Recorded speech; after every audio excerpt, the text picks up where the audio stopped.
जबरदस्त असा फुल setting plus वरती कंटिन्यूस शेंडा चालू आहे.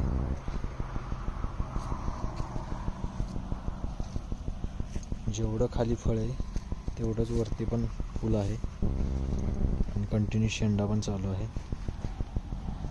सुंदर अशी बाग सेटिंग झालेली आहे. आर्यमान जातीची व्हरायटी आहे. 50-51 दिवसाचा प्लॉट झाला आहे. अजून 10 ते 15 दिवसामध्ये प्लॉट सुरू होईल.